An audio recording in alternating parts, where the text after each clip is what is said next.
আসসালামু আলাইকুম রহমতুল্লাহি ওবরকাতুহ। সম্মানিত দর্শক, বাংলাদেশে অনেক দিন ধরেই সেনা শাসনের গুঞ্জন শোনা যাচ্ছে। এটি যে গত ৯ মাস ধরে যে শোনা যাচ্ছে তা নয়। বিশেষ করে ২০১৪ সনের আগে, ধরুন ২০১৩ সনে যখন হেফাজতের ১২ সনে হেফাজতের যে শাপলা চত্বরে মহাসমাবেশ হলো, ঠিক সেই সময় থেকেই নানা রকম গুঞ্জন শোনা যাচ্ছে সেনা শাসনের পক্ষে এবং শেখ হাসিনার বিপক্ষে। এবং যখন আ শেখ হাসিনার বলতে গেলে নির্বাচিত সরকার প্রধান হিসেবে যার কোনো ভয় থাকার কথা নয়। মানে ২০০৯ থেকে ২০১৪ অবধি। ঠিক সেই সময়টিতেও তিনি সেনা শাসনের আতঙ্কগ্রস্ত ছিলেন। কারণও আছে। তার পরিবার যেভাবে খুন হয়েছে এবং সেনাবাহিনী থেকে পদচ্যুত বিপদগামী যাদেরকে বলা হয়, অবসরপ্রাপ্ত কিছু সামরিক কর্তা, তার সঙ্গে কর্তব্যরত আ সেনা কর্মকর্তাদের একটা যোগসাজশে ৭৫-এর ১৫ই আগস্ট যে নির্মম হত্যাকাণ্ড ঘটেছে, এর ফলে শেখ হাসিনা ভয় পাবেন সেনাবাহিনীকে, এটাই স্বাভাবিক। তো ২০১৪ সনের পর তিনি মূলত ২৪ সন পর্যন্ত যেটা চেষ্টা করেছেন, পুলিশকে শক্তিশালী করার জন্য। পুলিশের হাতে তিনি মরণাস্ত্র তুলে দিয়েছেন এবং সেনাবাহিনীর বিকল্প শক্তি হিসেবে পুলিশকে তিনি গড়ে তোলার চেষ্টা করেছেন। এর ফলে কি হলো? সেনাবাহিনীর একেবারে অধস্তন কর্মকর্তা থেকে শুরু করে শীর্ষ পর্যায়ের কর্মকর্তা, হাতে গোনা কিছু কর্মকর্তা যারা একেবারেই ক্ষয়ের কাজ ছিলেন, শেখ হাসিনার জামানাতে যাদের আঙ্গুল ফুলে বটগাছ হয়ে গেছিল তারা ছাড়া প্রায় সবাই অসন্তুষ্ট ছিলেন। এর বাইরে বিডিআরের যে পিলখানা হত্যাকাণ্ড, এটি সেনা কর্মকর্তাদের মনে এক ধরনের বিষক্রিয়া তৈরি করেছে, এখন অব্যাহত আছে এবং সবাই সেনাবাহিনীর যারা কর্মকর্তা তাদের একটা বিরাট অংশ মনে করতেন যে শেখ হাসিনার সরকার এবং ভারত যৌথভাবে এই কাজটি করেছে। মূলত বাংলাদেশের সেনাবাহিনীর উপর প্রতিশোধ নেয়ার জন্য বিজিবির যেটা এখন রয়েছে, যেটা আগে বিডিআর ছিল, সেই বিডিআরকে ধ্বংস করার জন্য এবং সর্বোপরি ভারতের একটি করদ রাষ্ট্র হিসেবে বাংলাদেশকে গড়ে তোলার জন্য, সিকিম বানানোর জন্য, হায়দ্রাবাদ বানানোর জন্য একজন লেন্দুব দর্জি হিসেবে আওয়ামী লীগকে যেভাবে মানুষ দায়ী করছিল এবং যেভাবে সন্দেহের চোখে দেখছিল, এটা সত্য মিথ্যা এখন আমরা অনেকটা বুঝতে পারছি। তো সেক্ষেত্রে শেখ হাসিনার বিকল্প হিসেবে মানুষ সবসময় সেনা শাসনকে কল্পনা করত। ২০১৪ পরে শেখ হাসিনার ক্ষমতা বাড়তে থাকে এবং এটি বাড়তে বাড়তে একেবারে এমন পর্যায়ে চলে যায় যে ২০২২-২৩ সনে শেখ হাসিনাকে স্পর্শ করবে এরকম লোক আমাদের দেশে ছিল না। এমনকি ইউরোপ আমেরিকাও তার মেজাজ মর্জি বুঝে চলাফেরা করত। তার একক কর্তৃত্ব, তার ক্ষমতা তাকে অনেকটা লৌহ মানবী থেকে আরও ঊর্ধ্বস্তরে নিয়ে অনেকটা হীরক মানবী হিসেবে তাকে প্রতিষ্ঠিত করে ফেলেছিল।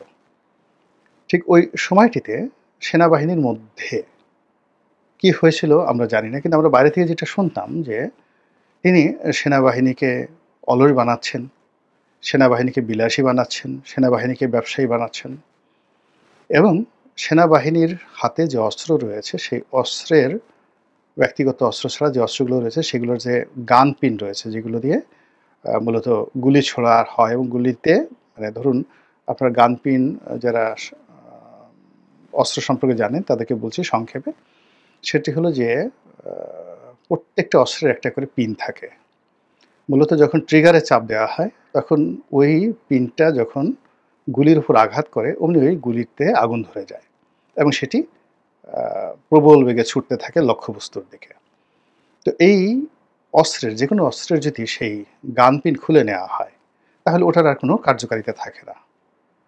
তো বাইরে যে গুজবটা ছড়িয়ে পড়েছিল যে সেনাবাহিনীর যত অস্ত্র রয়েছে সব অস্ত্রের যে গান পিন এটা শেখ হাসিনা খুলে নিয়েছে, এটা আমরা তখন বলতে পারিনি, কিন্তু এই কথাটা কিন্তু সব জায়গাতে ছড়িয়ে পড়েছিল এবং সেনাবাহিনীকে ৩ বেলা খাবার খাইয়ে, দামি দামি গাড়ি দিয়ে, তারপরে তাদেরকে লেফট রাইট কম করতে হবে, ইচ্ছা করলে ছুটি নিয়ে বিদেশে যেতে পারবে, লোন পাবে, প্লট পাবে, এরপরে তারা যদি ইচ্ছা করে বেল্ট নাও পড়তে পারে, আ এরকম যে বিধান অপশন নাল করে দেওয়ার ফলে কি হলো? তাদের মধ্যে প্রফেশনালিজম বা দক্ষতা এটা অনেক কমে যায়। আর এরকম যখন একটা অবস্থা হয় তখন অনায়াসে বিদেশি দখলদার বাহিনী বা ভারত, এমনকি মায়ানমারের আর্মি, তারা যদি বাংলাদেশের সঙ্গে যুদ্ধ করতে চায় তাহলে আমাদের সেনাবাহিনীর ভয় পাওয়া ছাড়া আর কোনো কারণ থাকবে না। তো এরকম যখন একটা অবস্থা চলছে তখন সবাই আমরা ধরে নিয়েছি যে সেনাবাহিনী হয়তো বিদ্রোহ করবে। এটা সেনাবাহিনী মেনে নিতে পারে না। উর্দির একটা বিষয় থাকে, অস্ত্রের একটা বিষয় থাকে, ট্রেনিং এর একটা বিষয় থাকে। তো সেনাবাহিনীর যে ট্রেনিংটা এটা মূলত তো ভারতকে টার্গেট করে করা হয়। তো সেই ভারতের দাবিদারি করার জন্য তো সেনাবাহিনী তৈরি হয়নি। এটা সেনাবাহিনীর সদস্যরা কখনো মেনে নেবে না। এরকম একটা আশা নিয়ে আমরা সবসময় আশা করেছি যে শেখ হাসিনার সাথে যেহেতু বিএনপি পারছে না, জামাত পারছে না, রাজনৈতিক কোনো রকম সম্ভাবনা নাই। আমরা মানে আশা করেছি যে সেনা শাসন চলবে, সেনাবাহিনী আসবে ৮-১০ বছর ৫ বছর ক্ষমতায় থাকবে। তারপর একটা নির্বাচন-টির্বাচন হবে এরকম। অথবা আকস্মিক কোনো ঘটনা ঘটবে। সেখানে শেখ হাসিনার মৃত্যু হতে পারে, বজ্রপাতে হতে পারে, ডায়রিয়াতে হতে পারে, নিউমোনিয়াতে হতে পারে। মধ্যে তো একবার একেবারে আ যত ইউটিউবার আছে সবাই মিলে ১০ গলায় বলা শুরু করলো যে শেখ হাসিনার ক্যান্সার হয়েছে এবং তিনি একেবারে 4th স্টেজে, মানে আর কদিন পরে মারা যাবেন। এভাবে খবর ছড়িয়ে দেওয়া হলো। এটা এক ধরনের ফ্রাস্ট্রেশন থেকে এই ঘটনাগুলো ঘটে। কিন্তু বাস্তবে দেখা গেল যে শেখ হাসিনা ক্যান্সার তো দূরের কথা, তিনি আরও শক্তিশালী হয়ে পড়েছেন। তো এরকম যখন সেনা শাসন নিয়ে বিভিন্ন আ ঠিক বুদ্ধিজীবী মহলে আলাপ আলোচনা হতো, আ তখন সবাই বলত যে, "না রে ভাই, এই সেনা শাসন সম্ভব না।" একটা সময় সেনা শাসন সারা দুনিয়াতে জনপ্রিয় ছিল। আমেরিকাই চাইতো সেনা শাসন হোক। বাংলাদেশেও হয়েছে এবং আমেরিকার হাত ছিল। যে কবারই সামরিক কূ হয়েছে বাংলাদেশে ৩ বার সামরিক কূ হয়েছে এবং ৩ বারই আমেরিকার মদদে হয়েছে। তো এখন আমেরিকা কৌশলগত কারণে চাচ্ছে না যে সামরিক শাসন আসুক। তো এই কারণে বাংলাদেশে আসলে সামরিক শাসন হবে না। তো এই কথা বলে আমরা মোটামুটি আ শুনে আমরা একেবারে হতাশ হয়ে যাইতাম। সাধারণ মানুষ হতাশ হয়ে যেত এবং এভাবে শেখ হাসিনার জমানা চলে গেল। তো এখন আমেরিকার যে পলিসি, সেই পলিসি তারা এখন আ অর্থনৈতিক পলিসিতে চলে গেছে। যুদ্ধ এবং ক্ষমতা দখলের পলিসিতে তারা নেই। তারা ট্রেড পলিসিতে চলে গেছে। আর অন্যদিকে আমি এই গত ৬-৭ মাসে যেটা দেখলাম যে পৃথিবীতে আমেরিকা এবং ইউরোপকে যারা এই গত ৩-৪ বছরে ৫-৬ বছরে যারা চ্যালেঞ্জ জানিয়েছে এবং চ্যালেঞ্জ জানিয়ে বিস্ময়কর সফলতা অর্জন করেছে। তারা সবাই সামরিক শাসক। অভ্যুত্থান করেছে, সফল হয়েছে এবং নিজেদের দেশ থেকে পশ্চিমাদেরকে এবং আমেরিকাদেরকে ৪৮ ঘন্টা নয়, মাত্র ১২ ঘন্টার নোটিশে তল্পি-তল্পা সহ সেই তাদের দেশ থেকে তাদেরকে তাড়িয়ে দিয়েছে। তারপর তারা বিশ্বব্যাংক এবং IMFকে তাড়িয়ে দিয়েছে, সম্পূর্ণ তাড়িয়ে দিয়েছে। কোনো কোনো দেশ ফ্রান্সকে, যারা ফ্রান্সের কলোনি ছিল, আফ্রিকার বেশিরভাগ দেশ ফ্রান্সের কলোনি ছিল, তারা রীতিমতো ফ্রান্সকে অ্যাবান্ডন করে দিয়েছে এবং এত বড় ঝুঁকি নিয়েছে যেটা ইদানিং আমি পড়াশোনা করে একেবারে পাগল হয়ে গেছি যে হাউ ইট ইজ পসিবল। যেমন প্রেসিডেন্ট ইব্রাহিম বুরকিনা ফাসোর এই গত ২.৫ বছর যাবৎ যিনি চালাচ্ছেন। তো তিনি যখন প্রথম এখানে পরপর দুটো কূ হলো। ফার্স্ট কূ হলো ফ্রান্সের যে তাবেদার সরকার, তাকে উচ্ছেদ করার জন্য একজন লেফটেন্যান্ট কর্নেল শাসন করলেন, মানে কূ ঘটালেন। কিন্তু তিনি আসলে এই এখন ইউনূস সরকারের মতো এরকম অনেকটা ব্যর্থ হলেন। তার জমানাতে দেখা গেল যে সেই আগের যে দুর্নীতি ছিল, অনিয়ম ছিল, সেটা আরও বহুগুণে বেড়ে গেল। ফলে সেনাবাহিনীর মধ্যে কাউন্টার একটা কূ হলো এবং একজন ক্যাপ্টেন, আপনি বোঝার চেষ্টা করুন, বুরকিনা ফাসো বাংলাদেশের দ্বিগুণের চেয়ে বেশি আয়তনে, লোক সংখ্যা ২.২ কোটি। তো কাজেই এটা একটা অনেক বড় দেশ এবং পৃথিবীর অন্যতম স্বর্ণ উৎপাদনকারী একটি দেশ। ফ্রান্সের কলোনি ছিল এবং তাদের প্রায় $10 বিলিয়ন রিজার্ভ পুরোটাই ফ্রান্সে ছিল। তাদের ভাষা, জাতীয় ভাষা ফরাসি এবং তাদের যে মুদ্রা, সেটা হলো ফ্রান্সের মুদ্রা। তাদের নিজস্ব কোনো ছাপানোর মুদ্রাও ছিল না।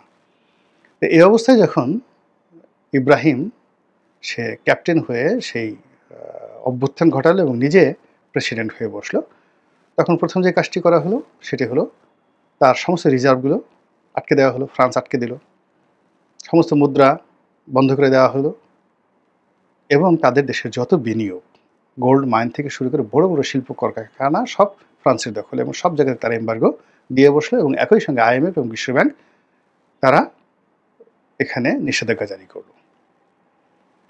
উনি হাইয়েস্ট 90 days কোনো কিছু করলেন না, চুপচাপ থাকলেন।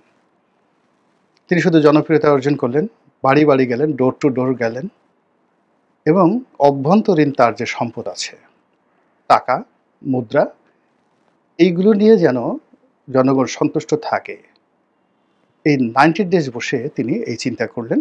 কোনো বিনিয়োগ দরকার নেই, কোনো কিছু দরকার নেই, শুধুমাত্র তার যে লোকাল যে প্রোডাক্ট আছে সেই প্রোডাক্টের উপর যেন তিনি দেশ চালাতে পারেন। এবং 3 মাসের পরে তিনি যে গোল্ড কারেন্সি মানে নিজস্ব মানে স্বর্ণমুদ্রা চালু করলেন এবং অভিনব স্বর্ণমুদ্রা, এবং সেই স্বর্ণমুদ্রা মানে কারো যদি 10 লাখ টাকা ব্যাংকে থাকে সেই 10 লাখ টাকা সমপরিমাণ স্বর্ণ তার অ্যাকাউন্টে তিনি জমা করে ফেললেন। কীভাবে করলেন, যে ওই যে যত গোল্ড কোম্পানিগুলো আছে তিনি সব ন্যাশনালাইজ করে ফেললেন এবং ওদেরকে 10 ঘন্টার নোটিশে দেশ থেকে তাড়িয়ে দিলেন। সবাই বললো যে এরা তো আক্রমণ চালাতে পারে। তিনি বললেন যে দেখো, আমাদের এই দেশটা একটা ল্যান্ডলক, অন্তত 5টি আফ্রিকান দেশ ক্রস করে আমাদের দেশে সৈন্য পাঠাতে হবে অথবা আমাদের দেশে বোমা নিক্ষেপ করতে হবে, যেটি একেবারে অসম্ভব। ফ্রান্স এটা পারবে না, কোনো দেশে এটা পারবে না। তো তাকে খুন করার জন্য আমেরিকা লোক ভাড়া করলো, মোসাদ ভাড়া করলো, ফ্রান্স ভাড়া করলো, কিন্তু তিনি সবগুলো তিনি ঠেকিয়ে দিলেন। এমনকি তার পরিবার পরিজনকে তিনি অজ্ঞাত স্থানে নিয়ে গেলেন এবং 3 মাসের মধ্যে পুরো দেশকে তিনি যেভাবে 180 ডিগ্রি অ্যাঙ্গেলে উল্টে দিলেন। এবং তার এই মডেলটি আবার করলো কি, তার পাশের আশেপাশে যে প্রায় আরও 5টি আফ্রিকান দেশ রয়েছে তারাও এটা গ্রহণ করলো এবং এই যে জায়ারে, মালে, এই সকল দেশগুলো এখন তার মডেল অনুসরণ করছে। এখন তিনি এই পৃথিবীতে এই মুহূর্তে সবচেয়ে সাকসেসফুল রাষ্ট্রনায়কের নাম হলো ইব্রাহিম, প্রেসিডেন্ট ইব্রাহিম তারোরে। তো তিনি তার বয়স কত, 32 বছর 33 বছর সামরিক শাসক। এবং একইভাবে আফ্রিকার এই মুহূর্তে অন্য জায়গায় বুর্কিনা ফাসো ছাড়া আরও 4-5টি দেশে সামরিক শাসন চলছে এবং সবাই সফল, এই একইভাবে প্রচণ্ডভাবে সফল। এবং আপনারা জানেন যে আফ্রিকার অন্য দেশ মিশর, দীর্ঘদিন ধরে সামরিক শাসন চলছে, তারাও সফল। বিশ্বের সবচেয়ে মানে আরবের মধ্যে মানে মধ্যপ্রাচ্যের মধ্যে সবচেয়ে বড় সেনাবাহিনী এবং ধনী বাহিনী নিয়ে সেই তারা সামরিক শাসন চালাচ্ছে। তারপরে লিবিয়া, অন্য দেশ লিবিয়া, সেখানেও প্রকারান্তে মিলিটারি শাসন চলছে। পাকিস্তানে মিলিটারি শাসন চলছে, থাইল্যান্ডে মিলিটারি শাসন চলছে, মায়ানমারে মিলিটারি শাসন চলছে এবং ইউরোপের অন্যান্য যে দেশগুলো আছে, নাইজেরিয়া, প্রায় সব জায়গাতে কিন্তু সামরিক শাসন চলছে। এবং এই শাসনগুলো, এখন যে শাসনগুলো চলছে, প্রায় সব শাসনগুলোই একমাত্র মিশর ছাড়া সমস্ত সামরিক শাসনগুলো ইউরোপ এবং আমেরিকা, তার সঙ্গে সঙ্গে বিশ্বব্যাংক এবং IMFকে চ্যালেঞ্জ জানিয়ে তারা তাদের দেশের যে উন্নয়ন একেবারে 180 ডিগ্রি অ্যাঙ্গেলে নিয়ে এমন একটা জায়গাতে তারা নিয়ে গেছে। গত 3 বছরে তাদের যে জিডিপি, তাদের যে ডেভেলপমেন্ট, এর সঙ্গে আসলে আমেরিকা, ইউরোপের কোনো দেশের উন্নয়নের তুলনা করা যায় না। এবং এই সকল রাষ্ট্রকে রক্ষা করার জন্য রাশিয়া এবং চীন যেভাবে এগিয়ে এসেছে, অকল্পনীয়। আপনি চিন্তা করেন, ইব্রাহিম, 32 বছর প্রেসিডেন্ট ইব্রাহিমকে আলাদা প্লেনে করে এনে রাশিয়ার প্রেসিডেন্ট ভ্লাদিমির পুতিন তিনি নিজে তার সঙ্গে সেলফি তুলেছেন। নেটে গিয়ে দেখেন, সেগুলো সব ভাইরাল। এবং এই প্রথম দেখলাম যে ইব্রাহিমের যে উচ্চতা পুতিনের চেয়ে অন্তত 2 ফিট বেশি, 1.5 ফিট বেশি। তো পুতিন আবেগে সেই ইব্রাহিমকে তিনি বুকে জড়িয়ে ধরলেন এবং বুকে জড়িয়ে ধরতে গিয়ে ইব্রাহিমের বুকে পুতিনের মুখ। এইরকম মানে পুতিন কাউকে কোলাকুলি করেছেন এই যাবৎকালে, ইব্রাহিম ছাড়া আমি এই পুতিনের রাজনৈতিক জীবনে কখনো দেখিনি।